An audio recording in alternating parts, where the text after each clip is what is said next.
மழை பெஞ்சிட்டு இருக்கும் பொழுது செய்யக்கூடிய துஆ உண்டு, அல்லாஹும்ம ஸய்யிபன் நாஃபிஆ. மழை அதிகமாக பெஞ்சு விட்டது அப்படின்னு சொன்னா அதுக்கும் ஒரு துஆ உண்டு, அல்லாஹும்ம ஹவாலினா வலா அலைனா. அல்லாஹ் இங்கிருந்து மீறி இந்த மாதிரி அதிகமாக மழை பொழிய வைக்காம பக்கத்துல கொண்டு போயிடு, ஹவாலினா அக்கம் பக்கத்தில் அந்த தண்ணீரை அந்த மழையை கொடுத்து விடு என்று அந்த நேரத்தில் நாங்கள் சொல்ல வேண்டும் என்று அல்லாஹ்வுடைய தூதர் ஸல்லல்லாஹு அலைஹி வஸல்லம் நமக்கு சொல்லிக் கொடுத்திருக்கிறார்கள். ஐந்தாவது விஷயம், அதிகமாக மழை வந்து விட்டது. இந்த மழை காலங்களில் பொதுவாக இந்த சஹாபாக்களுடைய காலகட்டத்தில் எப்படி இருக்கும், இப்போ இருக்கிற மாதிரி ரோடோ இந்த மாதிரி பெரிய பெரிய பில்டிங்கோ இதெல்லாம் இருக்காது, மண் சேறு அப்படிதான் இருக்கும். அப்போ அந்த நேரத்தில் சஹாபாக்கள் அதிகமாக மழை பெய்ய வந்துருச்சு அப்படின்னு சொன்னால் அவர்களுக்கு இந்த பள்ளிவாசலுக்கு வருவதற்கு கஷ்டமாக இருக்கும். அதனால ஒரு விஷயத்தை சொன்னார்கள், நீங்கள் இந்த தொழுகையை தன்னுடைய வீட்டிலே தொழுது கொள்ளுங்கள். அதிகமாக மழை, சாதாரணமான மழை அல்ல, அதிகமாக மழை. இந்த நேரத்தில் நமக்கு பள்ளிவாசல் போவதற்கு பாதிப்பு வரும் என்ற அச்சம் இருந்தால் அந்த நேரத்தில் தொழுது கொள்ளுங்கள் என்று அதானுடைய வார்த்தையிலேயே சொல்ல வேண்டும் என்று அல்லாஹ்வுடைய தூதர் ஸல்லல்லாஹு அலைஹி வஸல்லம் சொல்லிக் கொடுத்திருக்கிறார்கள்.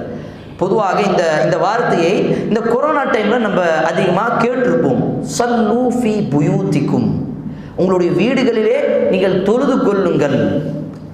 அல்லது இன்னொரு ஹதீஸ்ல ஸல்லூ ஃபீ ரிஹாலிக்கும், ஸல்லூ ஃபீ ரிஹால், இந்த மாதிரி பல வார்த்தைகள் வருது. அப்ப ஸல்லூ ஃபீ புயூத்திக்கும் என்ற வார்த்தைக்கு பதிலாக ஹய்ய அலஸ் ஸலாஹ் என்ற வார்த்தை இருக்குல்ல, தொழுகைக்கு வாங்க, அந்த தொழுகைக்கு வாங்க என்ற வார்த்தை கூப்பிடாம வீட்டிலே தொழுது கொள்ளுங்கள், ஸல்லூ ஃபீ புயூத்திக்கும். அதிகமாக கனமழை பெய்தால் இந்த ஒரு வார்த்தையை ஹய்ய அலஸ் ஸலாஹ்க்கு பதிலாக அதானுடைய முஅத்தினுக்கு சொல்லி கொடுத்தார்கள் அல்லாஹ்வுடைய தூதர் ஸல்லல்லாஹு அலைஹி வஸல்லம். அப்ப இந்த விஷயத்தையும் இந்த ஒரு சுன்னாவையும் அந்த நேரத்தில் நாங்கள் கடைபிடிக்க வேண்டும். இதுவும் சஹீஹ் முஸ்லிமில் வரக்கூடிய 1241வது ஹதீஸ். அடுத்த 6வது, அப்ப தொழுகையை வீட்டிலும் தொழுது கொள்ளலாம். சில நேரம் பள்ளிவாசலுக்கு வந்துட்டும், அதுக்கப்புறம் நிறைய மழை பெய்யுது, அதுக்கப்புறம் மழை அதிகமாக வரும், அந்த நேரத்தில் ஒரு அச்சத்தில் இருக்கிறோம், அதிகமாக கனமழை பெய்து கொண்டிருக்கிறது. அந்த நேரத்தில் என்ன செய்ய வேண்டும்?